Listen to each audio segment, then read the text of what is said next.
Hello, my friends. I hope you're all doing fantastic.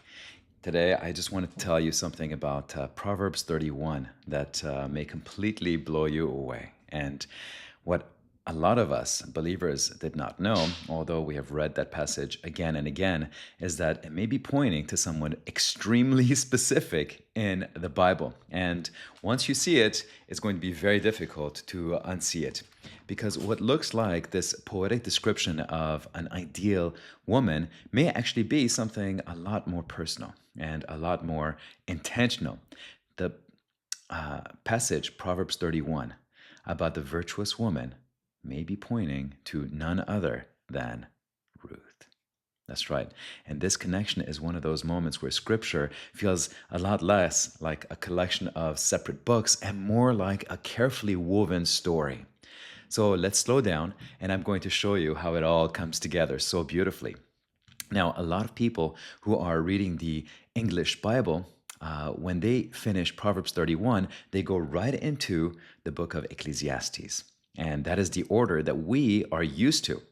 But in the Hebrew Bible and also in the ancient Greek translation known as the Septuagint, the order of those books is completely different. So, right after, in the original text, right after the description of the virtuous woman of Proverbs 31, comes the book of Ruth. And that placement changes everything. And it is so important because it almost feels as if scripture gives us this poetic portrait, a description of a woman of strength, of great character, of wisdom, of faith, and then immediately says, all right, now let me show you what that looks like in real life, and tells us the story of Ruth. So the poetry becomes flesh and blood. The ideal becomes the story of a real woman. And that story is the story of Ruth. So in Proverbs 31, some of you may remember the famous phrase that says, a woman of noble character, or depending on the translation, a virtuous woman. And that phrase comes from the Hebrew phrase, Eshet Chayil. Remember that, Eshet Chayil. It's a powerful phrase. Now, it doesn't simply mean moral goodness. You know, the word Shahil carries ideas of strength, of courage, of capability, or even valor. So it's a word that is described, that is used often to describe this person of great strength, and even warriors, Shahil. Okay, so it's not just a gentle or passive figure. It's someone, a woman of strength, a woman of substance, a woman whose life blesses those around her and for generations to come. And here's the thing that is so fascinating to me: the exact phrase Eshet Chayil appears only one other time. So in all of Scripture. So the first time it appears in Proverbs 31. The second time it appears in Ruth chapter 3, verse 11. And that is when Boaz looks at Ruth and says, all the people of my town know that you are a woman of noble character. Eshet Chayil. The Bible itself connects those two books, Proverbs 31 and the book of Ruth. Now, look at the description side by side. Proverbs 31 describes this woman who rises early and works diligently, works hard to provide for her household. She is generous, she's hardworking, she is attentive to the needs of the ones that have been placed in her care, to the needs of others.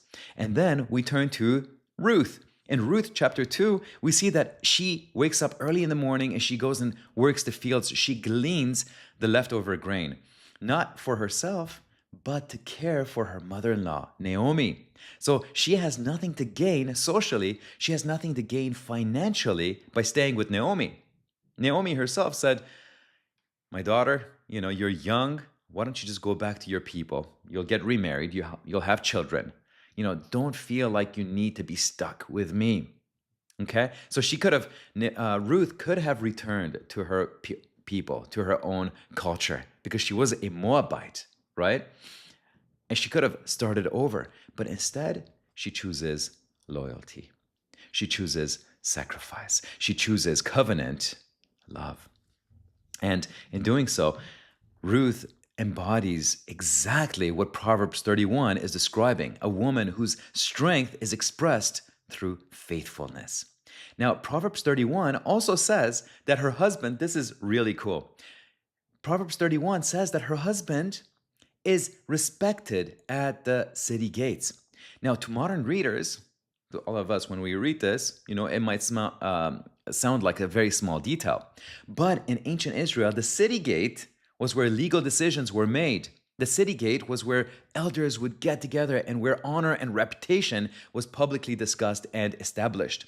And where do we find, in the book of Ruth, where do we find Boaz?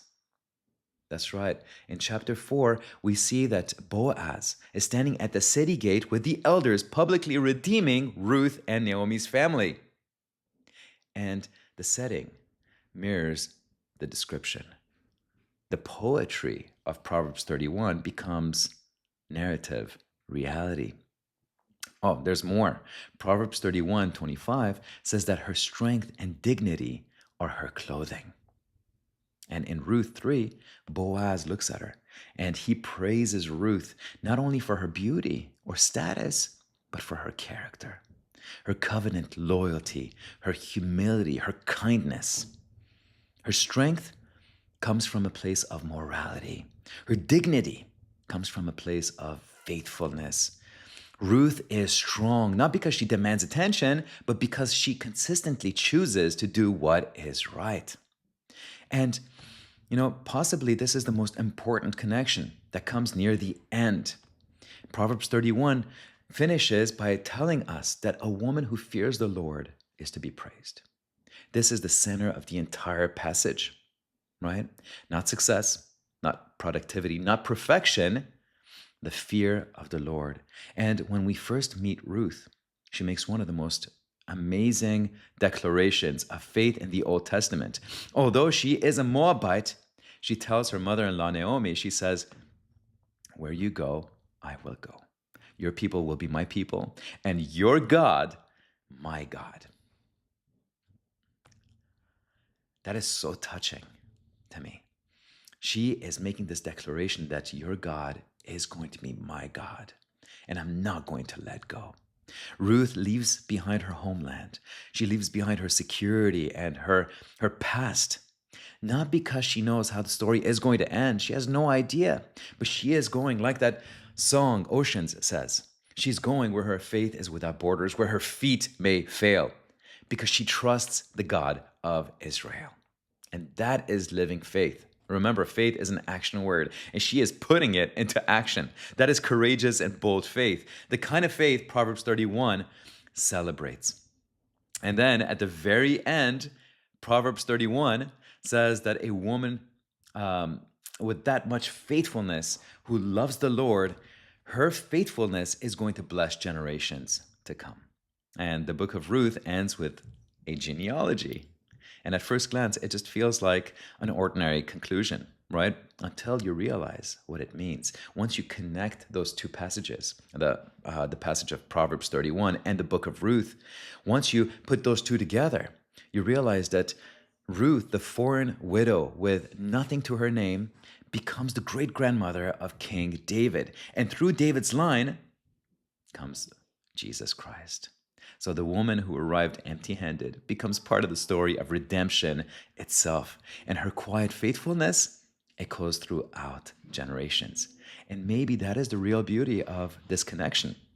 The fact that Proverbs 31 is about a woman who is not meant to go after the things that generally people go after.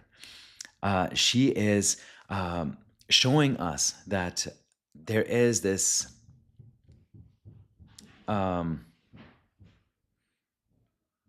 incredible life that we can lead by faith that doesn't make any sense to anybody else. It is not meant to be an impossible standard that no one can reach. No, she is a lived example. Ruth can be our lived example. When we look at her, she can be our reminder that faithfulness is so important in small, ordinary moments, like loyalty, like the words that we choose to come out of our mouths, the kindness that we show in small moments, and the courage that we show in those small moments, and the humility, they become extraordinary in God's hands. See, Ruth never sets out to become famous. She simply just walks by faith where God places her. And Scripture remembered her. So next time you read Proverbs 31, I don't want you guys to just picture an ideal, an abstract ideal. I want you guys to picture Ruth, a woman who lost everything, who chose faith anyway, a woman whose quiet obedience changed history, a woman who had nothing, but whatever she did have, placed in God's hands, and God multiplied. And that is the point. The virtuous life is not about perfection. It's not about grandeur. It's about faithfulness. And sometimes the greatest stories in the Bible are not about power or miracles, but about ordinary people who choose to trust God one step at a time. God bless you guys.